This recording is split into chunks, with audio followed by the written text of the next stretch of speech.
Assalamualaikum warahmatullahi wabarakatuh. Apa kabar anak-anak semuanya? Kali ini kita akan melanjutkan bagian kedua dari materi akidah akhlak yang tentang iman kepada Nabi dan Rasulullah. Silahkan buka buku kalian halaman 114 ya. 114 di situ ada sifat wajib mulai dari sifat-sifat Nabi dan Rasulullah. Yuk kita buka. Bismillahirrahmanirrahim. Sifat wajib Nabi dan Rasulullah. Kurang lebih setiap sifat wajib dan sifat mustahil itu ada 4. Ya, kita baca pertama ya. Yang pertama, sifat wajib Rasul adalah amanah, dapat dipercaya. Karena seorang Rasul pasti dapat dipercaya janji-janjinya, setiap perkataan dan perbuatannya. Tidak mungkin Rasul berbohong. Dan artinya Rasul pasti amanah. Yang kedua, siddiq. Sebagai seorang Rasul yang menyampaikan wahyu dari Allah, perkataan atau perbuatan Rasul selalu dilandasi ketakwaan kepada Allah. Jadi harus selalu dalam kebenaran, tidak mungkin untuk berbohong. Yang ketiga, fatonah. Seorang yang dipilih Allah sebagai utusannya sudah pasti seorang yang pandai, cerdas, dan cakap dalam memimpin umatnya. Ya, kalau mau jadi Rasul udah pasti cerdas ya. Tidak mungkin namanya Rasul itu bodoh ya.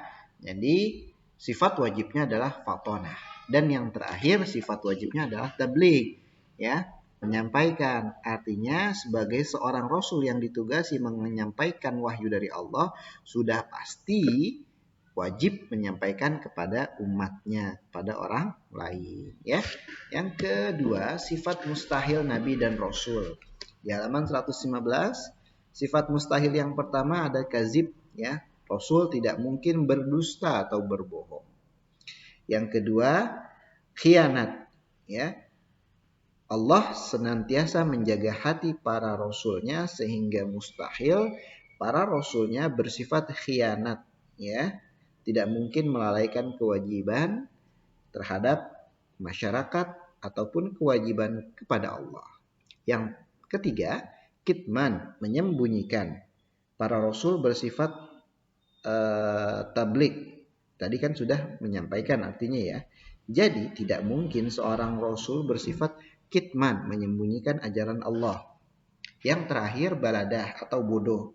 Ya, karena rasul wajib bersifat fatonah, maka tidak mungkin rasul bersifat baladah atau bodoh ya, karena kalau bodoh ya tidak pantas dimiliki oleh seorang pemimpin atau penuntun umat. Jadi sifat wajib dan mustahil Nabi itu ada 4 ya, kita langsung sandingkan aja ya. Sidik artinya benar, amanah artinya dipercaya, tabligh artinya menyampaikan, fatonah artinya cerdik. Sekarang berlawanan. Sidik lawannya kadib. Amanah lawannya khianat. Tabligh lawannya kitman. Fatonah lawannya baladah. Nah, itu kalian ingat-ingat ya, supaya nanti kalau ada soal di dalam ujian kalian bisa menjawab dengan benar ya, arti dari sifat wajib dan lawan dari sifat-sifat wajib tersebut. Atau kita juga harus hafal sifat mustahilnya. Sidik lawannya kadhib, amanah lawannya khianat, tabligh lawannya kitman, fatanah lawannya baladah ya. Nah, yang ketiga ada yang namanya sifat jais Nabi dan Rasul. Apa itu? Sifat jais adalah suatu keadaan yang dapat menimpa diri manusia pada umumnya tanpa mengurangi ketinggian martabat serta kedudukan mereka sebagai Rasul. Contoh, Rasul boleh makan, Rasul boleh minum, Rasul juga tidur, Rasul juga menikah dengan perempuan, Rasul juga berperang, berdagang, bahkan Rasul juga meninggal. Artinya semua itu adalah hal-hal manusiawi yang terjadi pada diri Rasul tanpa mengurangi kemuliaan beliau. Meneladani sifat Nabi dan Rasul. Para Rasul bersifat maksum, terjaga dari dosa dan kesalahan. Apabila mereka berbuat salah, Allah akan langsung menegurnya. Di antara para Rasul yang mulia, Nabi Muhammad memiliki kemuliaan yang paling tinggi. Beliau bersabda, aku adalah pemimpin umat manusia pada hari kiamat. Ya, jadi nanti Rasulullah SAW yang memiliki yang memimpin umat manusia ketika hari kiamat datang. 5 akhlak terpuji Rasulullah. Itu Rasul bersifat penyabar, ya.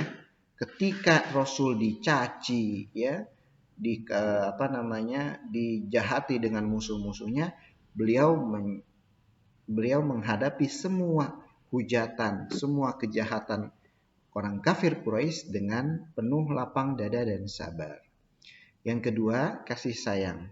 Meskipun beliau seorang yang pemberani, kuat dan tangguh, tapi Nabi Muhammad sering mengucurkan air mata, terutama jika berhubungan dengan keadaan umatnya. Ketika beliau berdakwah dan dianiaya hingga terluka, beliau malah mendoakan agar mereka diberi petunjuk oleh Allah. Tuh, saking kasih sayangnya Rasulullah. Yang ketiga, lemah lembut.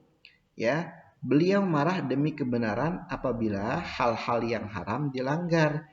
Selain itu, beliau tak adalah sosok yang lemah lembut. Contoh ketika ada orang Badui kencing di dalam masjid. Ketika sahabat semuanya marah, beliau tidak memarahinya, melarang sahabat, ya.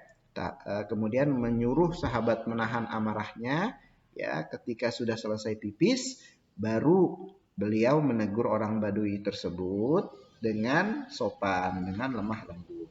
Yang keempat, dermawan. Nabi sangat dermawan, bahkan sebelum meninggal beliau tidak mewariskan apa-apa kepada keluarganya. Kenapa? Karena seluruh harta yang dia miliki selama hidupnya senantiasa beliau sedekahkan, beliau berikan kepada orang fakir dan orang miskin. Yang kelima, rendah hati. Nabi Muhammad adalah orang yang mudah bergaul dengan semua orang. Mulai dari musuh, sahabat, utusan raja, semuanya diperlakukan dengan sangat baik. Jadi tidak memilih-milih, padahal beliau adalah manusia paling mulia. Selanjutnya, cara mentaati Rasul ada 7 secara singkat saja.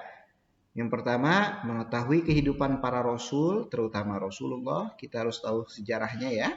Kedua, membenarkan berita yang disampaikan Rasul. Yang ketiga, mengamalkan syariat yang sudah sampai kepada kita melalui Nabi Muhammad. Ya, syariat Nabi Muhammad aja, kalau nabi-nabi terdahulu sudah berbeda dengan syariat yang sekarang. Ya. Gitu. Yang keempat, mencintai Rasul. Yang kelima, meneladani kehidupan Rasul.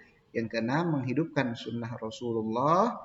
Ya, semua sunnah-sunnah kita kerjakan semampu kita. Dan yang terakhir, jangan lupa perbanyak baca sholawat kepada Rasulullah Shallallahu Alaihi Wasallam. Selanjutnya, latihan ada di halaman 122-123 pilihan ganda. Form koreksinya ada di form yang Bapak sertakan. Terima kasih.